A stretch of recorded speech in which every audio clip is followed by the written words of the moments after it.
сакам да споменам неколку детајли за самиот проект, што го сочинуваат 4 компоненти. Прво, олеснување на движењето на стоките и услугите низ Западен Балкан. Преку оваа компонента ќе се овозможи модернизација на царината, како и другите институции кои учествуваат во управувањето со границите, да се подобри нивната координација и да се намали времето потребно за транспорт на стоките.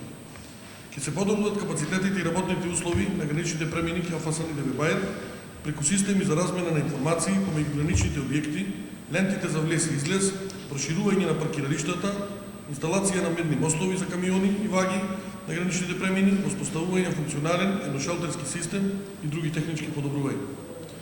Второ, подобрување на ефикасност и предвизливоста на транспортот. Се обезбедува поддршка за развој на интелигентен транспортен систем на дел од коридорот 10, преку набавка и инсталирање на систем за собирање на податоци за сообраќај, контрола на висина на возилата кои пристапуваат на автопат, систем за собирање на податоци за временски услови дуж трасата на автопатот, како и систем за детектирање на транспортот на опасни материјали. Исто така ќе обезбедиме и техничка помош околу подготовката на домашните прописи за системот за интелигентен транспорт во согласност со соодветните директиви Европската унија.